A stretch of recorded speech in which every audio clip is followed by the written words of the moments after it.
Baik, selamat pagi Ibu dan teman-teman.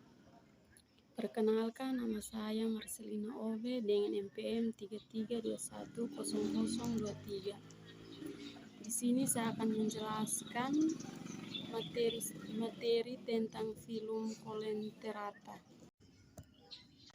Baik, perkenalkan, nama saya Marcelina Obe dengan NPM 33210023 kelas 2A. Di sini saya akan menjelaskan tentang film Kolenterata. Kolenterata berasal dari kata koilos atau rongga tubuh atau selom dan elektron usus jadi kolentron artinya rongga yang berfungsi sebagai usus. Kolenterata hidupnya di perairan laut maupun di air tawar, contohnya hidra. Ciri-ciri kolenterata: 1. Hewan bersel banyak. 2. Tubuh radial simetris atau 2 lapis sel endoderm dan eksoderm.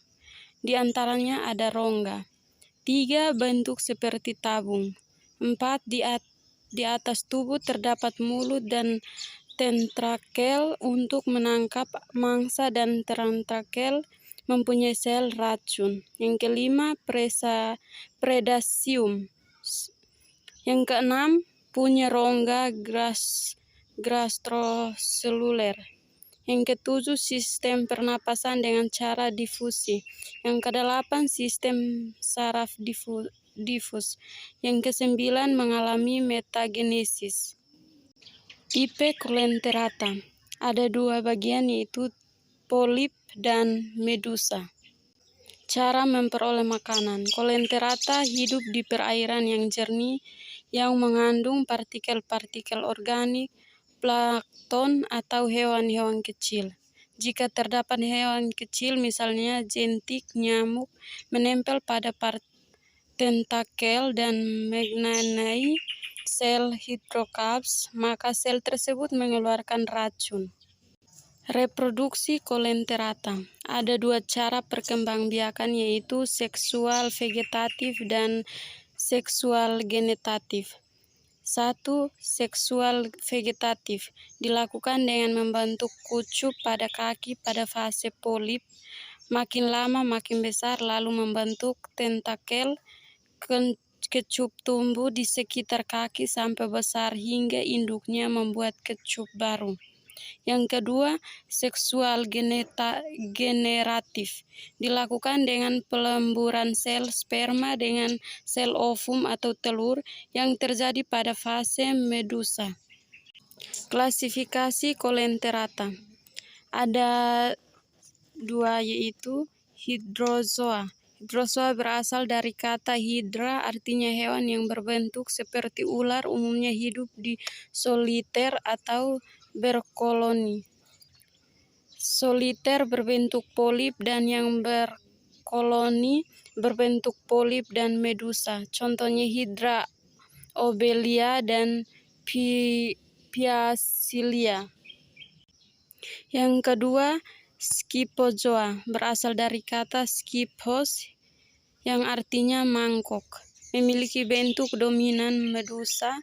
Polip bagian atas akan membentuk medusa lalu lepas melayang di air. Medusa akan melakukan kawin dan membentuk planula sebagai calon polip. Contohnya Aurelia aurita atau ubur-ubur.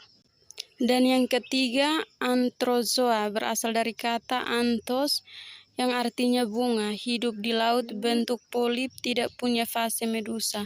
Polip bereproduksi secara aseksual dengan tunas, pembelahan dan fragmentasi, reproduksi seksual dengan sterilisasi dan menghasilkan zigot lalu menjadi penaluta, contoh anemon laut, Metridium marginatum. Dan yang keempat, Ctenophora. Beberapa zoolog menganggap Ctenophora merupakan filum tersendiri. Tubuhnya mempunyai lapisan mesoderm, tidak mempunyai nematoksis dan tentakelnya mengandung zat-zat pelekat untuk menangkap mangsa. Peran Coleoptera ada 4, yaitu sebagai bahan makanan, contoh ubur-ubur.